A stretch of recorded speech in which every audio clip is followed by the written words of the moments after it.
Wait a couple minutes, see if anybody shows up.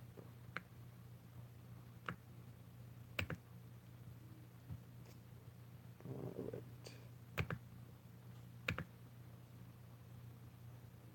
Alright, got 3 people in here. Bill's video last night. I didn't see it. I tend to not watch those too much. What was it about? Nah. Alright, I've almost got my chat opened up to the point where I can see.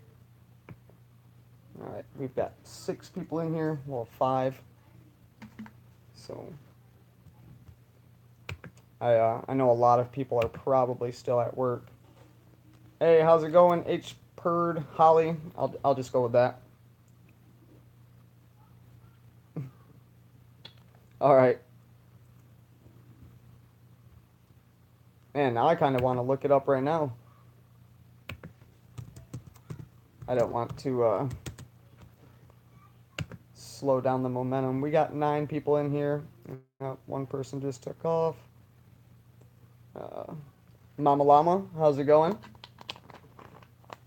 For some reason, I always get, like, really happy when I say that screen name for some reason. Alright, Capro, how's it going? Thanks for your response to my email the other day, by the way. Alright, we've got 8 people in here. I know a lot of people are probably at work and probably can't watch as of right now, so I'm just going to go ahead and get started. So today's video will be wrapping up the questions from 2008, and then going into the other stuff that Fenn has provided.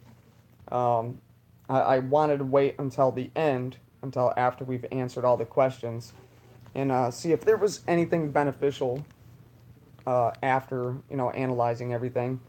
I am sitting in my bed, not the normal area that I do my videos at. I had to do a funeral detail today for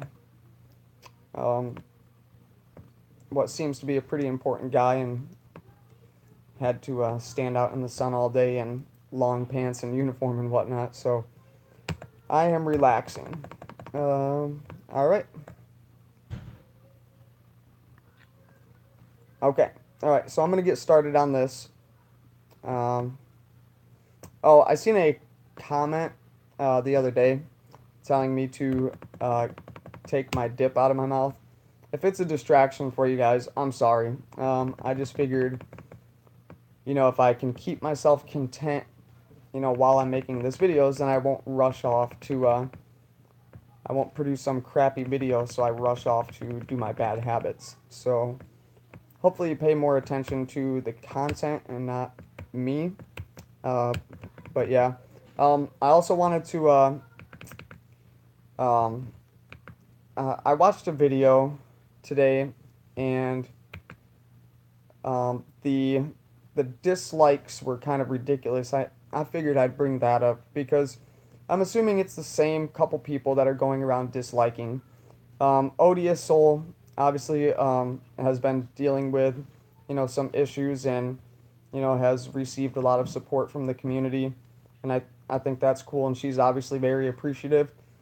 I won't get into the story too much, or not story, but, I only know off from what was in her last video, and the content that was in the video, people had the nerve to dislike it. And if you're one of those people that are watching my video or watching their video or so on and so forth, if you are watching my video and you're the one that disliked her video, I just wanted to formally say that you are a fuckface. Alright? Now that that's out of the way, I think we can continue on. And Odious Soul, I hope that everything is going good, and you're in my thoughts for sure. All right, so let's get this started now that that's out of the way. All right, 2018. All right, sitting by your fire, enjoying the treasure of solitude, I wonder where your thoughts mainly roam. I wonder, where do you travel in your mind and what pleasures pass through your thoughts? Are they memories of long ago or contemplations of the future? Are they sorrowful or joyful? Do they bend towards contentment or regrets? Would you be willing to share some of your thoughts during your cherished time by the crackling of wood? And also, I know many would love to hear about your youth. Would you share some thoughts on that too? Fenn says, I'm probably not different from most men my age. Retirement gives time to just remember and contemplate. I enjoy wondering how my life would be different if I had taken more detours when they were available to me. When I was about 6, our house burnt down. It was rebuilt, and my father added a 2-car garage. One side was for his small fishing boat, a barn, and a shed where my mom washed our clothes. We always had animals, and chores kept me busy before and after school. Silver, our Shetland pony, and Bessie, our cow, each had their own stall. A third stall held hay and corn. We had chickens, ducks, and a goat named Billy the Kid. Hmm. Uh, it was my job to mow the grass, muck the stalls, set the mouse traps, and keep water in our small duck pond. Before school each day, I milked Bessie and staked staked Silver out to graze. Billy the Kid stayed close to Silver, so he was easy. Before supper, I milked Bessie again and brought Silver in. I loved all of it. When we went to Yellowstone each summer, our house was rented to people who tended the animals. Later, my father sold the part of the property that bordered 2nd Street, and a house was built there. We had to cut back some. After my father died, the property was sold and the house burnt down again. I like to look at the old place on Google Earth. All that remains now are the cement front porch. All that remains now are the cement front porch, the garage, and a few pecan trees. Time waits for no one. I could go on with this, but already there is too much. Sorry. Now, already there is too much. Is he implying that he has said too much that could possibly give away something into his mentality? Another thing that I want to point out is I don't know if anybody's ever noticed this, but Fenn constantly writes Bessie 2 different ways. He spells it Bessie, and then he also spells it Bessy. And we all know that he likes to change words just to try to grab people's attention. See if anybody notices, and he does that quite a bit. Now onto the Billy the Kid aspect. Fenn really only talked about Bessie the cow in his video, or not in his video, in his book, but he never mentions, the pony and and a goat. He doesn't bring those up, at least not in the thrill of the chase, from what I remember. But what's really interesting is this Billy the Kid. So, if you read the line in the book that says, if Robert Redford had ever done anything, or had ever written anything, he could have done it better than the guy that wrote that Gatsby book. Well, Robert Redford did write a book, and Robert Redford starred in The Great Gatsby, but Robert Redford's book was called The Outlaw Trail, and The Outlaw Trail is a book about Butch Cassidy and the Sundance Kid, and there was a there's some sort of treasure behind all of them. Like they were robbers, and everybody respected them except for the outlaws. And even the outlaws, to a certain, or even the sheriffs, everybody respected them except for the sheriffs. But even Fenn mentions in his book, like the sheriff who told the outlaw he was going to hang him with a new rope because he respected him so much. Now, I don't know if you guys have noticed, but Fenn, he always says, 2 can keep a secret if one of them is dead. And then he says, you might as well ask me how deep a hole is. And now his newest word, queer, right? Um, let's look that up real quick. And one of the definitions is to spoil or ruin an agreement, event, or situation. Now, if you put this into context with the Outlaws, right, which he obviously has a fascination for, right, and and you add in the whole, his quote of, I'm surprised an avid treasure hunter hasn't figured it out yet. Two can keep a secret if one of them is dead. How deep is a hole? I think he is referring to, and I would like to think that it's an incident that took place, that he finds a fascination with. I mean, hopefully it's not somebody that, Fenn had ended up killing and burying in a hole and that's his special place. I don't think it is. But another thing is, queer can also mean aberration. Is he trying to get us refocused on it? Well, another thing is, Fenn talks about, mirror. If some kids, or if kids over the age of 12 don't see themselves in this mirror, then they deserve another turn, and twin, and so on and so forth. So, is there a possibility that he could implying that he had a twin, and that twin died, at birth or something? That's where the baby's born. I really don't know how that ties in with the my outlaw statement, but I definitely think that he is pointing towards some sort of arrangement that had been ruined. Now I don't know if it's his arrangement or if it's just something that happened. Now for him to make the comment, two can keep a secret if one of them is dead, and the fact that his book is not telling his stories, it's just writing stories in a way that make it seem like the stuff had happened to him, but personally I don't think that that's the case. So I feel like he's telling all of these stories like they're his own memories, but just so he can tell a story and make people not realize that they're just, stories being added onto. And then the, two can keep a secret if one of them is dead. I feel like the poem might be telling a story about an incident that had occurred, or the treasure chest location is at an incident that had occurred. And within that incident had been, two partners, one of them killing the other or whatever, and then, there's obviously a freaking treasure involved. That's what I feel. Especially if you add in the whole, will lead you to the end of my rainbow. Well, we all know from kids, the end of a rainbow has gold, right? The leprechaun's gold. So part of me has been wondering, is there a possibility that Fenn had found this treasure legend, and when in the spot that he hid the chest is also the location of a famous treasure legend that he had happened to track down?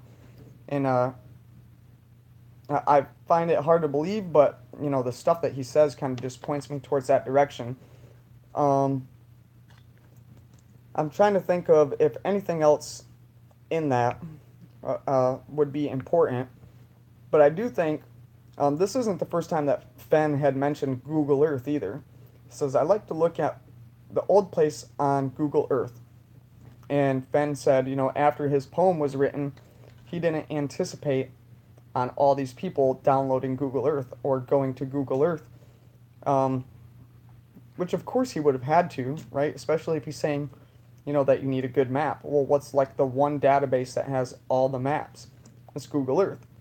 And he's saying it again, and then at the end of it, he says, I could go on, but already there is too much.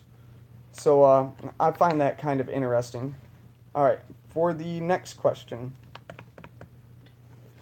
For most, the physical search season is at a halt until the warm waters of spring begin to flow once again.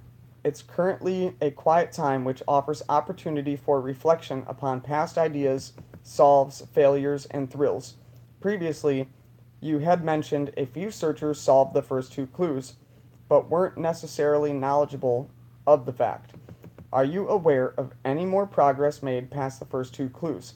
Have searchers homed in into other clues or words in the poem? Have searchers been closer than 200 feet of the treasure? Fenn says, I am rarely told exactly where people are searching, so I don't know if they are getting closer or not. My gut feeling is that someone will find it this summer. Now that was back in February of 2018 of this year, and then obviously we know the newest comment by Fenn, which I think every video has already hit on it, quite a bit. So I don't want to add it here. If you don't know, um, Fenn was later asked, how do you feel about your gut feeling? And Fenn said that his gut feeling is wavering. All right, so whatever that means, I don't really want to dive into it. I want to stick to these questions right here, just because that question that I just referenced is so new. Rarely told means sometimes told.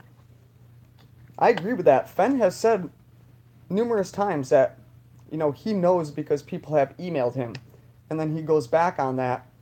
Fenn said he knows that people have been within 200 feet because people email him and walk Fenn through the process that they had took. But then Fenn will go back and say, people only give me general. It's like, well, no, not if they're talking you through it. They're telling you exactly where they went. And then in this, he's saying people don't tell me exactly where they went. And I find the whole thing kind of contradicting a little bit. But so question 3.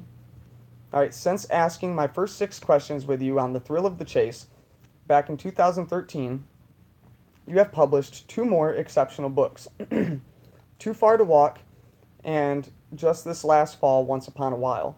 And of course, in 2015, you published your wonderful biography of the Russian-American artist Leon Gaspard that you say you worked on for 16 years. But I think all of us would like to know more about those detours you mentioned in question 1. Would you be able to elaborate on some of those? I actually meant to mention something about that too, or the detour comment from question 1 as well. I mean, people don't typically word stuff like that. I'm probably not different from most men my age. Retirement gives time to just remember and contemplate. I enjoy wondering how my life would be different if I had taken more detours when they were available to me. So detours were when they were available. So is he saying, is he implying that there will be multiple ways to cut off, but, you would have to stay straight on the path that you're on? Or is he just, being metaphorical about it? But let's see what this question has to offer right here. He says, my all-time favorite dream was to be a golfer and play on the PGA Tour, but I had a 12 handicap. I might have done a lot of things after I retired from the Air Force, but running an art gallery, dealing with 14 employees, an endless stream of Indian traders was too time-consuming. I wanted to be a blacksmith and had a forge in my art foundry. Most of the wrought iron fixtures in our gallery were made by me. That was fun, but making a living at it would have been difficult. At one time, I owned half interest in real estate business in Santa Fe. I went to China at the invitation of the Minister of Culture, who had stayed in our guest house. My hope was to acquire their government-owned ceramic and bronze antiques and sell them in our gallery. That might have worked, but would have required a large initial capital outlay and endless meetings to get answers. Endless meetings to get answers, kind of like what we're going through right now. The Chinese have a saying, the tree grows slowly, but the earth is patient. I wanted to be a fishing guide, a welder, an archaeologist, a professional helicopter pilot, a literary agent, and a museum curator. I have been pretty good at a few things, but have never really I have been good at a few things, but have never really good at anything. That doesn't make sense. Is it a typo, or is it something Fenn's trying to point out? My reoccurring dream is to paint one great painting. write one great country song, one great book, one great poem, and interview Winston Churchill. I have enough to think about in my retirement. All right. Is there. First, let me go back to the beginning of the question, or the beginning of his answer. My all time favorite dream was to be a golfer and play on the PGA Tour, but I had a 12 handicap. Now, I don't know if that sounds familiar to anybody, but he has made multiple references to handicapped people still enjoying the search. So, is this implying that the place that the treasure is hidden is also, you know, handicap accessible? Like, could somebody in a wheelchair go out and get it? And with him always bringing it up, I feel like he brings up that word specifically for a reason. And then he says, going on, um, he wanted to be a fishing guide, which he was supposedly at 13, a welder. He did foundry work, I guess, in his own little foundry shop. I guess you could call it forging or whatever. Kind of different from welding, but again, I don't really know if he has any connection to welding already. An archaeologist, which is weird because he's described that his hatred, not hatred, but his dislike for archaeologists, he likes archaeology, just not archaeologists. And then a professional helicopter pilot, which he was, just not on the civilian side from the way that I understand it. A literary agent, which he is, and a museum curator, which he pretty much did that as well. I mean, he had, from his love of archaeology, he was able to get these artifacts and then, put them up, not only up on, or he didn't only sell them, but they were also there as like a gallery, you know. Now this line right here, I've been pretty good at a few things, but have never really good at anything. That could just be a typo. He missed a word. Have never really been good. He might have missed Ben, or he might have intentionally left Ben out. My reoccurring dream is to paint one great painting. In 2017, Jenny said, "Is there any question that you would have wished that we asked but didn't?" And he said, I've been thinking about it for a couple minutes, but all right, I got it now. Do you think that you could have been a good painter? And Fenn said no.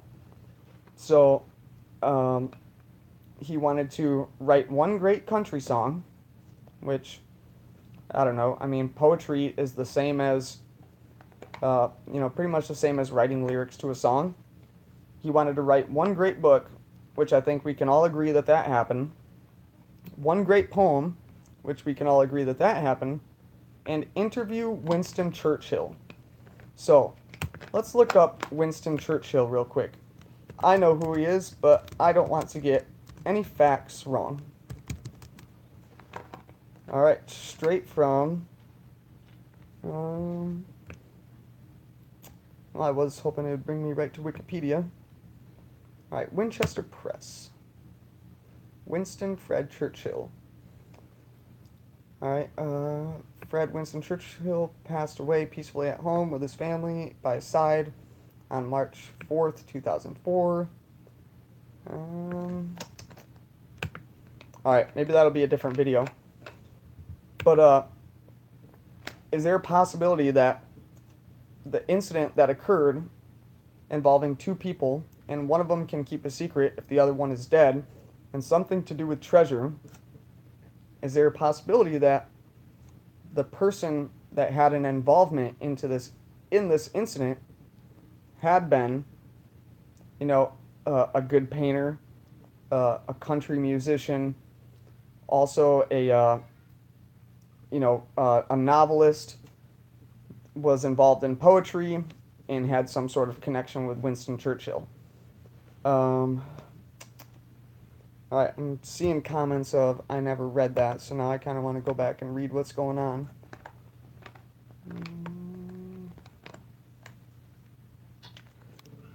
Mama Llama, queer can also hint at refraction, kind of like reflection, but what that might hint to is a mystery. Well, a rainbow is nothing but light refraction. I'm sure you remember in school, you'd put a prism on and then your teacher would shine a flashlight or put it in the window and it would refract the light and it would cause a rainbow to split off. Um, so, could be something like that. Um, I have to say, sharing this video stressed me out. Okay. Queer. Alright, that's what I think too. Uh, what is that, Diana? What are you referring to when you said that's what I think too? Alan K says rarely told means sometimes told. Yep, I already hit on that. If Forrest Fenn's in Forrest Fenn's day, they used the word queer as a strange or rare person. The end is drawing nigh could reference golfing. I'd have to hear more about that connection, but I'd be interested in hearing it. He was never a helicopter pilot. He was a jet and a plane pilot. I feel like I specifically talk or remember him talking about a certain type of helicopter, and I could be getting this wrong, but I thought he flew a specific type of helicopter that was like it was brand new and it was impossible to fly. And there was a he had to fly it to go. Yeah, it's in those interviews. If you go on collect, I think it's on the not the Collector Works, the old Santa Fe Trading Company. It has a whole bunch of interviews on there, and he talks about flying a helicopter, and he had to fly a general around, and he had kept calling him. He's like, I want to fly it, I want to fly it, and they told him no, no, no. And then one day he got the call like, hey, are you ready to fly it? And he was, he went there, but apparently he, when he needed gas, he would just land right on a street and freaking, roll it into a gas station and fill up with gas. I had a hard time believing that. I think even back in the day, they probably had restrictions on flying and whatever. But also back in the day, military was kind of could do whatever, whatever they wanted. Search Vimeo Forrest Fenn on flying helicopters. Yeah, that's another thing, and I'm not trying to get people, away from watching my videos, but I had never stopped to think about Vimeo. Like, I'm a YouTube person, and one day I was like, holy crap, I wonder how much Forrest Fenn stuff is on Vimeo, and there's a lot. There's a lot of interviews on there as well, and then on the old Santa Fe Trading Company. So if you haven't already looked at those, you might want to take a look, because it's some pretty interesting stuff that I think has some significance in it. All right, question 4. I've mentioned this before, but in your book, The Secrets of San Lazaro Pueblo, one of my favorite quotes within is, each artifact that is not recovered is a book that will not be read. I suppose my love for all old and unique things, the touching of history and feeling the life in them, makes me relate to it. I wonder, is there a mystery you would have loved to solve by finding the artifact which told its truth? Fenn says, I excavated 5 early Spanish keys at San Lazaro Pueblo, so logic tells me there must be some wooden trunks secreted in the ruins someplace.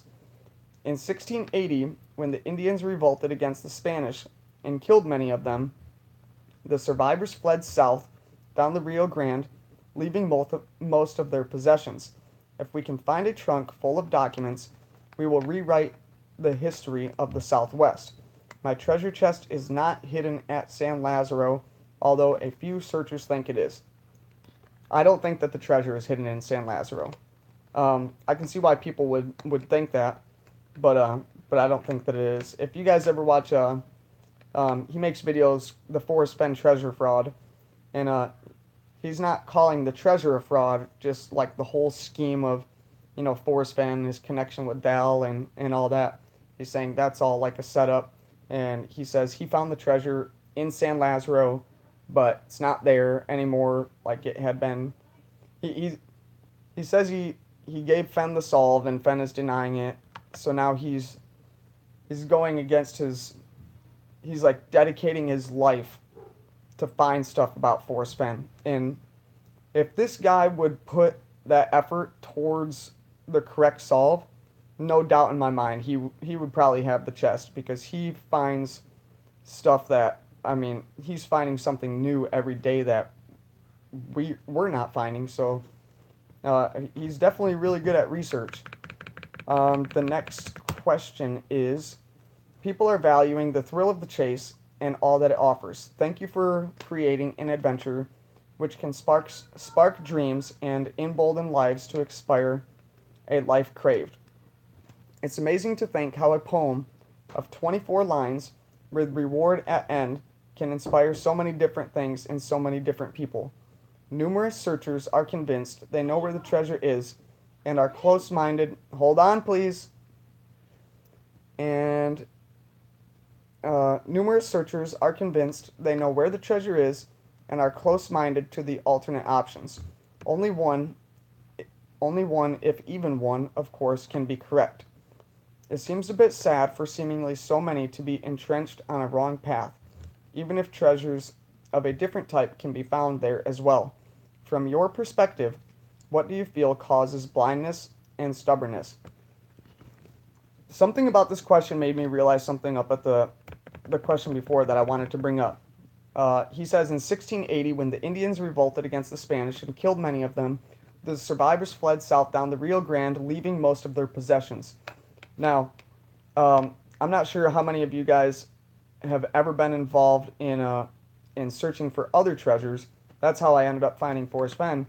But one of the big things that I was focused on was Spanish treasure, and obviously they wanted to, mine all the gold in this new world. They wanted to, spread the word of Christianity, and they wanted to colonize America. They started on the east. They ended up shifting out west. There was tons of war and revolt and everything else. And they think that a lot of people believe that when the Spanish fled, they left all these caches of gold. From all the mining that they did. Like us finding gold in California in 1849 or 1848. That's nothing compared to what the Spanish had already done 100 years prior. And they were in New Mexico, Arizona, Nevada, Utah, Colorado. They were already mining it.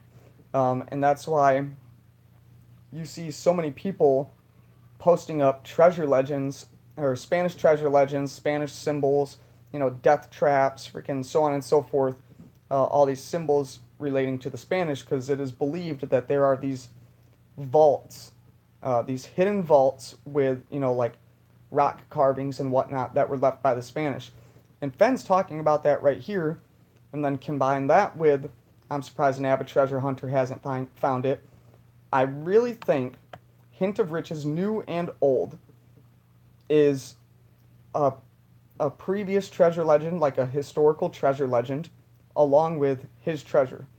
And I think that it's an incident that he enjoyed quite a bit, or found fantastical or whatever, and kind of rolled with it for hiding his chest. Now that that's out of the way, I'm gonna go back and reread this question because my daughter knocked on the door. I kind of lost my place, and then I went back. So, people are valuing the thrill of the chase and all that it offers. Thank you for creating an adventure which can spark dreams and embolden lives to explore a life craved. It's amazing to think how a poem of 24 lines with reward at end can inspire so many different things in so many different people. Numerous searchers are convinced they know where the treasure is. Numerous searchers are convinced they know where the treasure is and are close-minded to alternate options. Only one, if even one, of course, can be correct. It seems a bit sad for seemingly so many to be entrenched on a wrong path, even if the treasures of a different type can be found there as well. From your perspective, what do you feel causes such blindness and stubbornness? Fenn says, stubbornness is sometimes confused with tenacity. There are many avid searchers looking for the treasure who are not blinded by its value. After I hid the treasure, I never went back to that spot, and now I can't. Alright, this isn't the first time that Fenn has used tenacity. So let's look up tenacity. As a noun, it's the quality or fact of being able to grip something firmly, and or the quality or fact of being very determined, and the quality or fact of continuing to exist or to stay persistent. Now, stubbornness is sometimes confused with tenacity. So, as he's saying that just because somebody is stubborn doesn't mean that they are persistent, or just because somebody is persistent doesn't mean that they're stubborn, and so on and so forth. Now, after I hid the treasure, I never went back to that spot, and now I can't.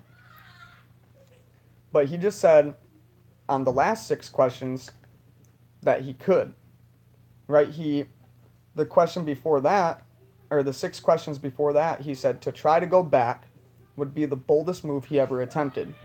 The following year's 6 questions, he said he could still go back. And now this year, 2018, he's saying that he can't. Now, is this implying something, some sort of geographical feature that opens and closes? Kind of opens up and then narrows really thin. Similar to, when he was searching for Lewis and Clark, he was following the river. It ended up turning into a narrow with only just enough gap that the water could get through. Is there anything shifting in the Rocky Mountains? All right, 6th question. I was thinking the other day about how exciting it would be for someone in the future to find your buried bronze jars, not only to prize the small items hidden inside, but to read, "Imagination is more important than knowledge." I got to stop this right here, because this really bothers me, and I don't know if you guys are going to be able to see it, but here's my book, and I'm going to try my best to make it seen. Give me 2 seconds. All right. He said, when I wrote "Imagination is more important than knowledge," I left the D out, right? Well, here's the book, and oh crap, it's going to be backwards. Well, anyways, go back to your book, page 136, and tell me where the D is missing. And I might be confusing it with another one that he had made, where he did leave the D out. But I mean, I see it right here on the far right bell. There is a D in knowledge. I see it right up here in his little quote, "Imagination is more important than knowledge." He never took the D out. But he references that all the time. I think he even might talk about it in the book. That he had left the D out, but it's right there on the bell. I mean, you can see it. Okay, continuing on. Imagination is more important than knowledge, which is on one of the jars. I find your desire... Oh yeah, that's a jar, not a bell. Sorry. I find your desire to leave things behind for people to discover admirable, no matter whether I find an old valuable relic or unique shaped stone. When out metal detecting or on a search, I love them. And so it is easy for me to imagine how awesome finding one of your jars will be. It will be pretty cool. But this also got me thinking about imagination is more important than knowledge, and how best to solve the poem. You said to marry the clues to geographic locations and treat the poem like a map. But I wonder, do you feel a person with only imagination or only knowledge is more apt to solving your poem? For instance, a kid living on the East Coast might have an amazing imagination, but not as much knowledge about the Rockies. How much knowledge do you think a normal East Coast kid has to find your treasure? Or is imagination enough? As an example, would an East Coast kid have to become familiar with the Western ways, languages, and other manners of the Rockies? Fenn says, it may be a while before my buried jars and bells are discovered, because there is no visible sign that I had been there. No one near populated areas and landscapes None are near populated areas and landscapes. Man, he's doing it again. It may be a while before my buried jars and bells are discovered, because there is no visible sign that I had been there. None are near populated areas, and landscapes change over time with growing vegetation and blowing leaves. But I am comfortable with the thought that eventually all 8 will be found. It helps to know something about the Rocky Mountain geography when making plans to search for my treasure. Rocking chairs, rocking chair ideas can lead one to the first few clues, but a physical presence is needed to complete the solve. Google Earth cannot help with the last clue. Now, what is the last clue? Is it look quickly down? Is it like actually securing the treasure? Or is there something more, like going into, what I had said previously about tarry scant, meaning linger a little bit or wait a little while, and marble gaze, meaning to like stare intently with admiration or whatever? Are you supposed to stand in one place and look for something in particular? But in addition to looking, you also have to, so hear me all and listen good. You're at the site, you're supposed to look and listen. What is it that we're listening for? It could possibly be the bells that he references a million times in his book. Now this, maybe Fenn had hung a bell up somewhere, somewhere that has a nice, almost constantly always has wind blowing through to, keep it rocking back and forth. Not much, not like somebody wailing on a bell, but just something enough to, like ting, ting. Maybe that could be the blaze. Um, or once you find the blaze and you're looking down, you don't see nothing, you're disappointed, right? You think that you're at the wrong spot, but if you were just to wait a little bit and look and listen, you'd hear that ding, ding, and you'd be like, oh, that I got to go towards the bell.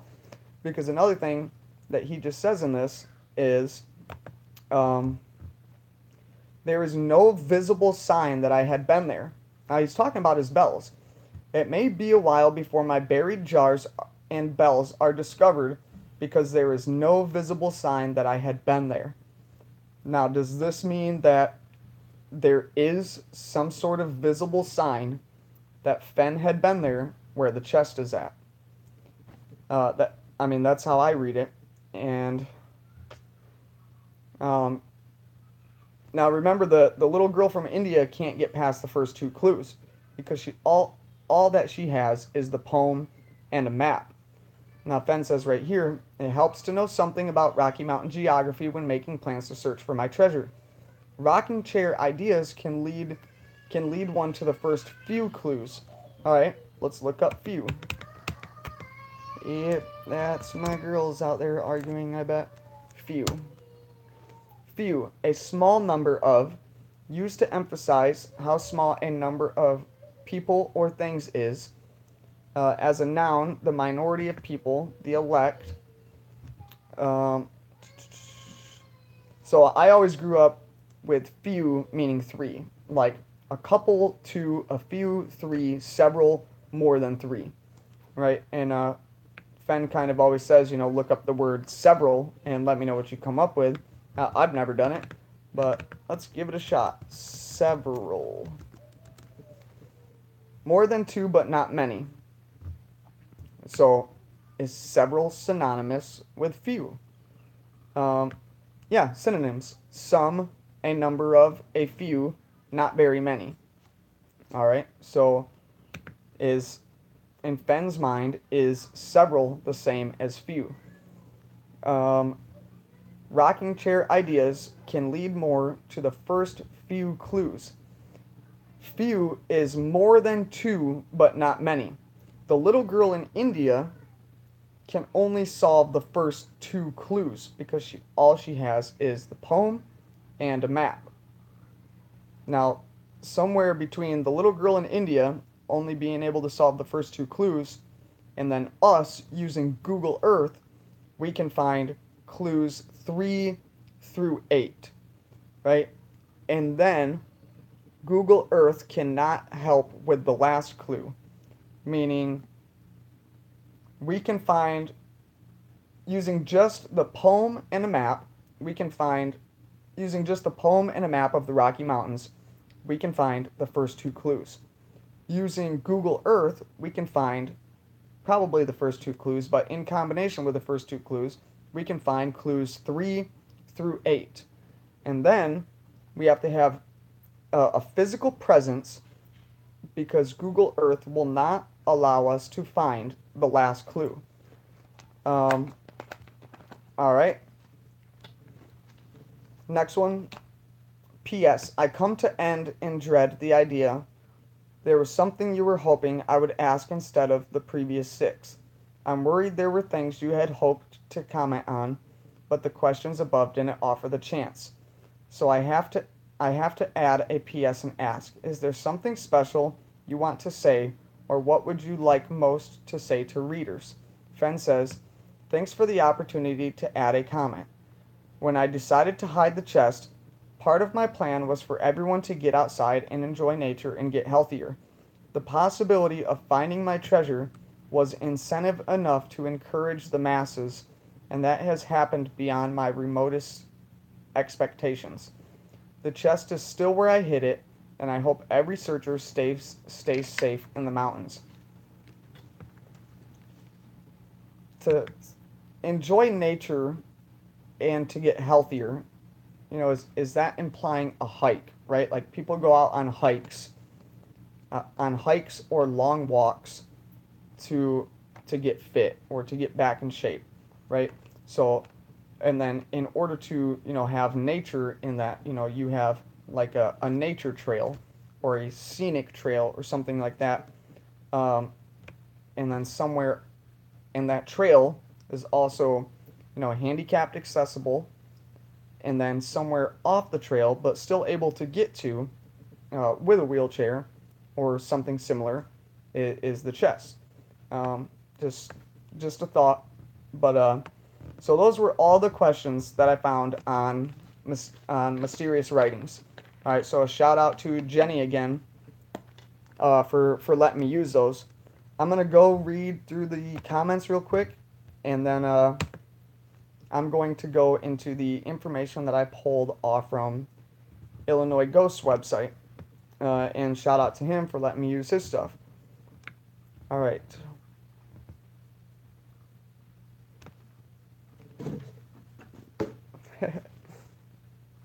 My bad. Okay. Let me see where I left off. The Spanish came north to look for the gold, thinking it would be the same that they found from the Aztecs, Mayans, and Incans. They never found it. I'm calling BS. They found it. They landed in Florida first. They were told of an ancient or a very rich province called Upaha in northern Georgia. Supposedly they searched and searched and searched, and they didn't find it, and they ended up giving up. Originally they came for the Fountain of Youth, or in combination with wanting to find the Fountain of Youth. Supposedly they didn't find this ancient city called Upaha up in Appalachia, which is the Appalachian Mountains in northern Georgia.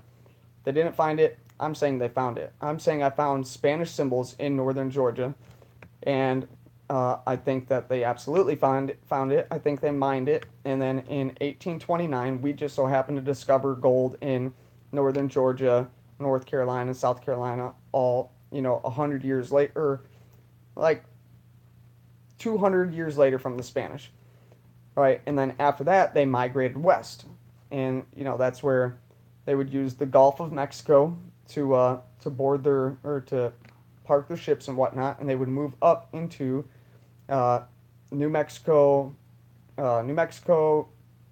Arizona, Colorado, Utah, so on and so forth, and they mined the crap out of it. And I wonder how much gold we could have found had the Spanish not been mining it for 300 years prior to us finding it. I think it means that he is so well known that he can't go back for fear of being followed. Yeah, that could be. That's a good point. RF Hecky says he can't because too many people know what he looks like. All right. He's getting older now. the day missing on the jar. I would need you to elaborate that. He has shown a bell that doesn't have a D on it. But he says that he hid the one that is missing the D. So maybe he did it afterwards. I thought he said I could have swore he talked about burying a lot more than 8 of them. And then he buried them 3 foot deep, so a metal detector couldn't find it. Let me see if I can.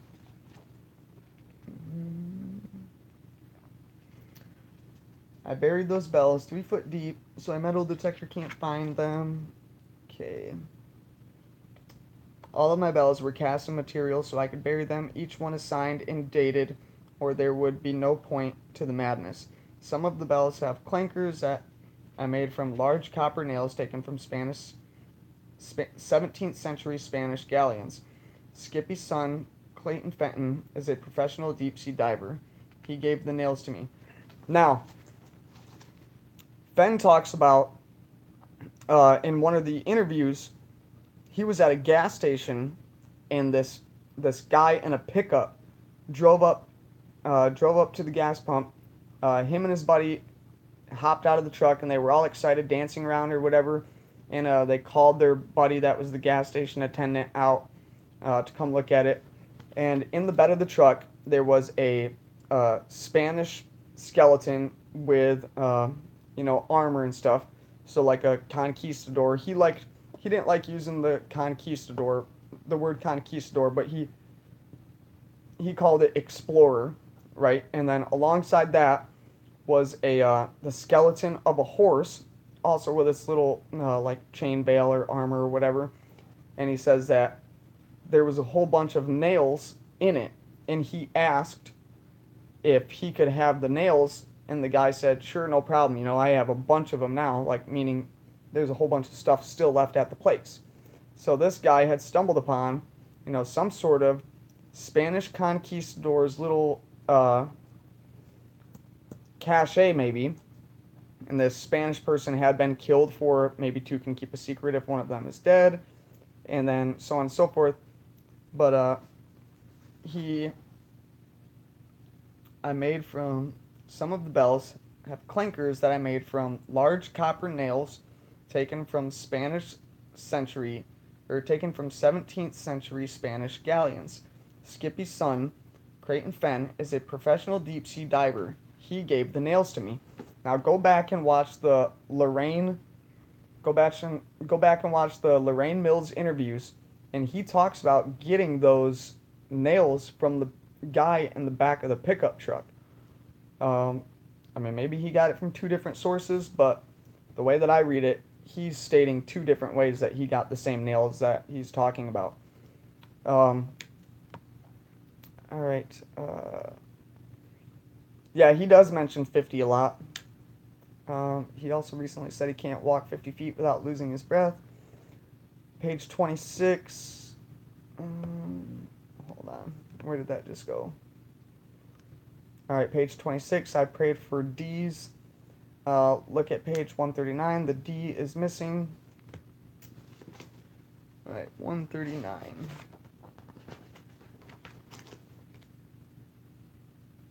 Okay, so he was referencing the jars and not the bell. Why would he do it differently on 2 different things?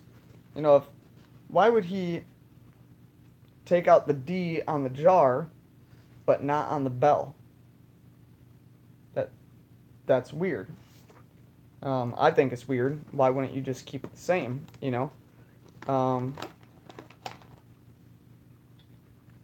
Correct. Interviewer had wrong, misleading answer. Okay. Alright. None of the words in the poem are used at face value. I don't think so either. And no one would listen. Where's that quote from? Forrest Fenn at ES.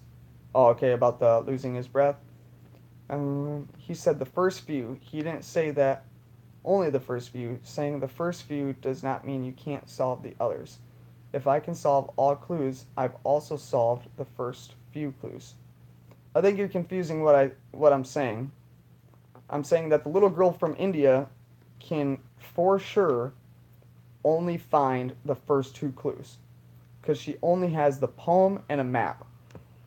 What the map doesn't have is satellite imagery or certain things not list or yeah, the topographic map is going to have everything listed for the most part.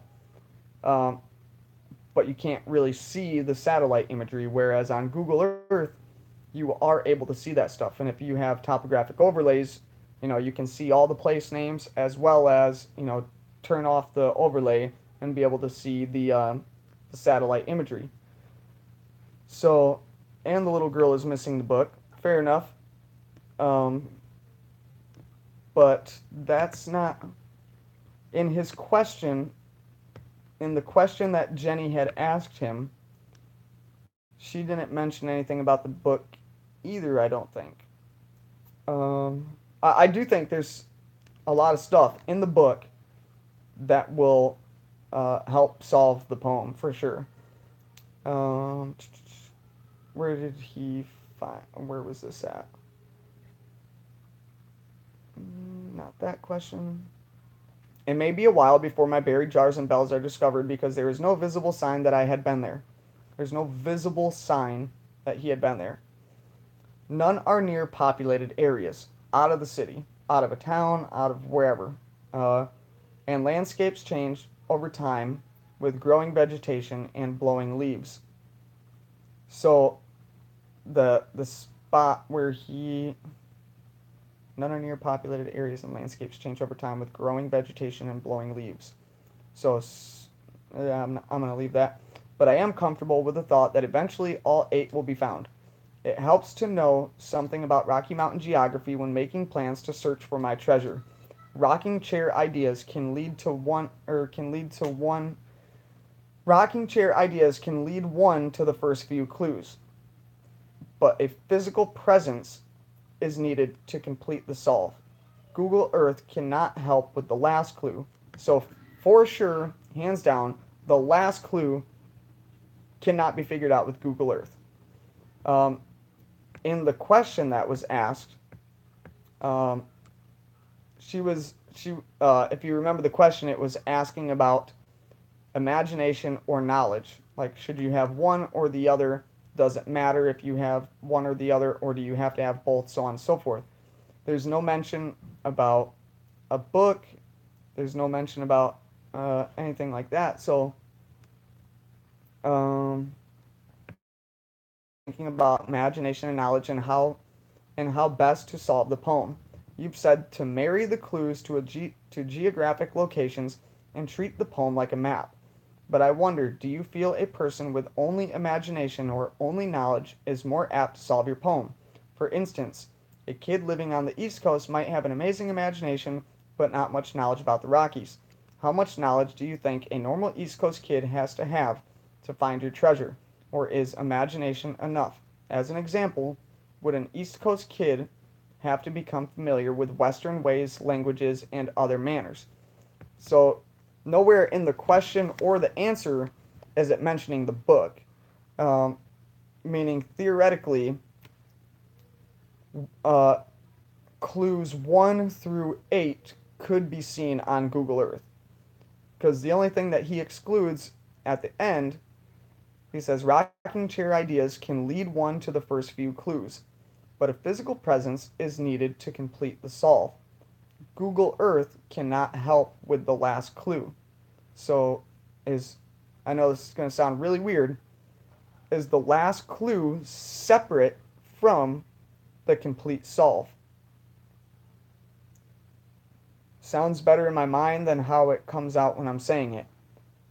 Rocking chair ideas can lead one to the first few clues. Few being more than 2, but not many. And few being synonymous with several. So rocking chair ideas can lead one to the first few clues. So just your imagination, right? Just using your ideas, just thinking, can lead you to the first few clues. physical presence is needed to complete the solve, Google Earth cannot help with the last clue. So the first few clues, so more than two, but not several, can be figured out with imagination. Once you pass that threshold of few into many, those can be found on Google Earth. The last clue cannot be found on Google Earth. Sure. All right, let's stick with that. Because otherwise, I'm going to start getting like anal about it. And, all right. My bad. I kind of went off on a rant. He said you only need to solve one clue to find the treasure. He did say that, but was that look quickly down. So somebody brought up a good point on one of my other videos, because the question was, how many clues are needed to solve to find or to retrieve the treasure? And Fenn said just one. Now, is that just one that he's referring to the actual picking up the treasure chest? Or the look quickly down and you're seeing it. That would be one clue to find it. But I think he was using wordplay off from how the question was written. Please, no more rants. I like ranting, though. It allows my imagination to start flowing. All right. Have you heard about Spanish mining gold? Where specifically did they mine and process the gold? Man, don't even get me started. This is I have like a huge fascination with Spanish exploration in the early days when this was going to be New Spain. And I just know enough to know that everything that I taught or was taught in history class was a freaking bold-faced lie. So, before you sign off today, will you do us the honor of a live reaction to the first minute? All right, I'll do it. Can't see the blaze on Google Earth. That very well could be. Or you can't hear and listen with Google Earth. Anybody going boots on the ground at all? Da, da, da. Maybe the last clue is take the chest and go in peace. Can't take chest unless you're there. Right, yeah, that's... I think we're saying the same thing on that. Stuff always sounds better in my head. Yeah. RF, heck, you crack me up. I think it will be found by September. Please, no more rants. All right. Rob G doesn't like my rant, so I'm going to continue on. This video has already gone on for more than an hour. So, Fenn quotes. All right. 2 can keep a secret. Only the Phantom knows. It's not who you are, it's who they think you are. It's more than 300 miles west of Toledo. You can go right straight to it. Straight is spelled Strait. I don't know if that was something that Fenn had typed himself. I can go back to it at any time, but now he says he can't. I don't think I could recover it by myself. Not in a mine. The treasure is not in a tunnel someplace. Where warm waters halt is not a dam. More than 8.25 miles north of Santa Fe, which we know is not an exact quote because he said something like 66,000 links. And then Dale had freaking converted a link into the mileage. All right, not on a mountaintop, but maybe close. Not hidden in Idaho or Utah. Not in Canada. Not in a graveyard. Located above 5,000 feet and below 10,200 feet. Hidden in the mountains somewhere north of Santa Fe.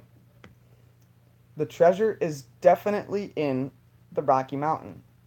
Well, this is missing the S, but see, I don't know for sure if these are quotes or just stuff that has been like verified. Because I'm sure there's probably a place called Rocky Mountain. I hid the treasure in a place that is not especially difficult to reach. Physics tell me the treasure is wet. And what's physics? So, like, is that implying because of gravity and water falling that the chest gets wet? Or, once water, hits down at a certain point and kind of sprays off, then it's getting wet. Because I don't know why he would throw in physics in there unless he's, talking about, like an object in motion will stay in motion and, like energy and mass and all that other crap. Um, all right, until someone finds the treasure, they will not know for sure that they have discovered the first clue. Then how in the hell can somebody walk to it with confidence? Until someone finds the treasure, they will not know for sure that they have discovered the first clue. That blows my mind right now, what I'm reading. Alright, the problem searchers make is that they don't dwell long enough on the first clue. If you can't find the first clue, you don't have anything. People driving down the street looking for a blaze, because that's one of the clues, but you can't start in the middle of the poem and find the treasure. If I was standing where the treasure chest is, I could see trees, mountains, animals, smell wonderful smells of pine needles or pinion nuts, sagebrush, and I know the treasure chest is wet. He says, what surprises me a little is nobody to my uncertain knowledge has analyzed one important possibility relating to the winning solve. While it is not impossible to remove the blaze, it isn't feasible to try. I am certain it's still there. The CE5 phrase on the treasure chest is of no value to the searchers. There are many places in the Rocky Mountains where warm waters halt, and nearly all of them are north of Santa Fe. Look at the big picture, there are no shortcuts. Fenn said, taking or mentioned detours, mentioned go right straight to it. He's saying there are no shortcuts. All right, where did I leave off at? All right, right here. The spot where I hid the treasure was in my mind from the time I first started thinking about the chase. It is special to me, and there was never another consideration. I was going to make it work no matter what. In my reverie, I often find myself stealing away to that place, and I will always consider it to be mine. When I am in the mountains or in the desert, the last place I want to be is on a trail. There isn't a human trail in very close proximity to where I hid the treasure. Alright. The clues did not exist when I was a kid, but most of the places the clues referred to did, and I think they might still exist in 100 years. Many are giving serious thought to the clues in my poem, but only a few are in tight focus with a word that is key. Remember, a few is more than two, but not many. Alright, there are several people that have deciphered. There are several people that have deciphered the first two clues. I don't think they knew it because they walked right past the treasure chest. Alright? I think kids have an advantage finding the treasure. Don't ask me to explain that. Alright? No need to look for the treasure in a place where a 79 or 80-year-old man couldn't go with a 44-pound treasure chest full of gold and precious gems. But it wasn't a 44-pound treasure chest. It was a 22-pound treasure chest. Well, the chest weighs 42 pounds. It used to be, the chest used to be a 10-inch by 10-inch by 6-inch. And then that changed to a 10-inch by 10-inch by 5-inch. And then it went from 44 pounds to 42 pounds. And then Fenn says, don't look in a place where a 79-year-old or 80-year-old man couldn't go with a 44-pound treasure chest full of gold and precious gems. But we also know that he moved half at a time. So maybe we just need to get some old guy in the mountains and really put everything to the test. Somebody want to volunteer their grandpa? Like, hey, I need you to see if you can climb this ledge right here. All right. My church is in the mountains and along the river bottoms where dreams and fantasies alike go to play. All right. And then here is a small little cheat sheet. I'm sure a lot of you guys already know this information. All right. Located above 5,000 feet. I never said it was buried, but that doesn't mean it isn't. Now we can confirm it is not buried. All right. No need to dig up old outhouses. The treasure is not associated with any structure. No need to dig up old outhouses, comma. The treasure is not associated with any structure. So no need to dig up old outhouses. No need to dig because it's not buried. In addition to that, the treasure is not associated with any structure. And if you guys remember from my last video, or one of my last videos, right, if we look up structure, because Fenn said if you're unsure about the term structure, Google it. Structure. Without clicking down for more definitions, the first two that pop up, the arrangement of and relations between the parts or elements of something complex. Or, as a verb, construct or arrange according to a plan, give a pattern or organization to. Fenn said he doesn't use dictionaries because it's much quicker to look it up on Google. That is the first thing that pops up on Google, and Fenn specifically said if you are unsure about the word structure, to Google it.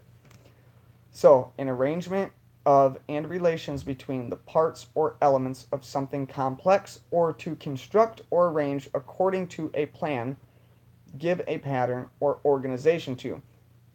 Meaning that there is no structure to the poem. That's kind of how I take it, right? The treasure is not in a graveyard. The treasure is not hidden in Idaho or Utah, at least 8.25 miles north of Santa Fe. Chest and contents weighs 42 pounds. Fenn said 44 pounds in one email, but has said 42 several other times. Chest is 10 inch by 10 inch by 5 inch. He also said 10 inch by 10 inch by 6 inch and made of bronze. There are 9 clues in the poem. Don't go where a 79-year-old or 80-year-old man couldn't go. I was 79 or 80 when I hit it. Clues are in consecutive order. Some folks correctly mentioned the first 2 clues to me in an email, and then they went right past the other 7, not knowing that they had been so close. Wait.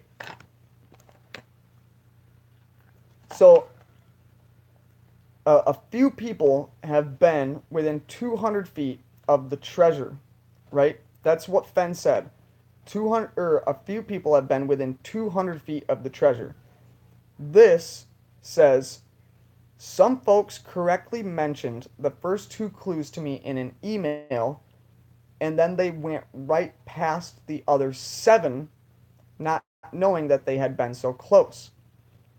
Is this meaning that where the treasure is at is also where the other 7 clues are at? And that's why you have to begin where warm waters halt. No, not at all, man. Um, Unfortunately, my job that I have keeps me awake for like 32 hours at a time. That's why I'm laying in my bed right now. And then when I try to sleep, I just recite the poem over and over in my head, and then barely sleep anyways. Um, it'll be nice once this job is done, so I can actually go back to like normal sleep routines and a normal healthy diet and whatnot. All right, people have been within 500 feet of the treasure. The person who finds the treasure will have studied the poem over and over and thought and analyzed and moved with confidence. Nothing about it will be accidental. But he just said that nobody will know with a certainty the first clue until they have found the treasure chest. That's like completely backwards. How are you supposed to move confidently straight to the chest if you can't confirm that the first clue is correct until after you found the treasure. All right.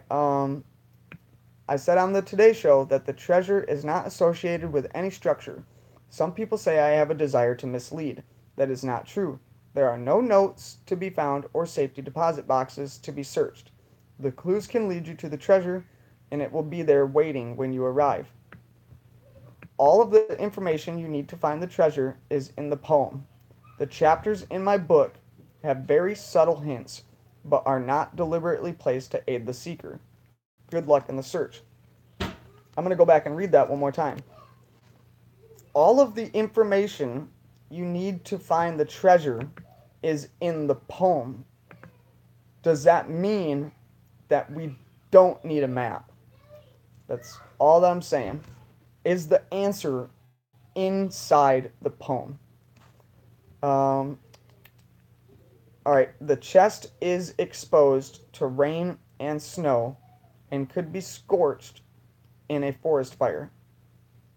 Well, I know this. If the treasure chest was buried, it probably couldn't be scorched in a forest fire. If the treasure chest was buried, it probably couldn't be snowed on. And exposed, meaning like is open to, right? The treasure chest is exposed to rain, not water, to rain.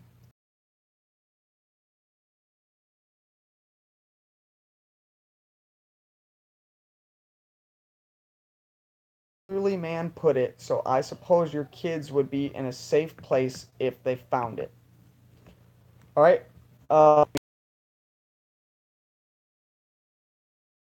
Illinois goes through.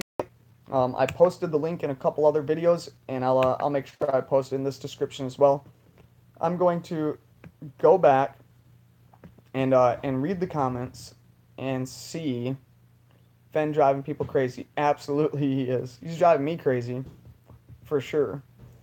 Like that's not even an exaggeration. This freaking poem is driving me nuts. All right. Does Forrest Fenn have a handicap placard for his car? Anyone know? I don't know. Rodney, very smart man.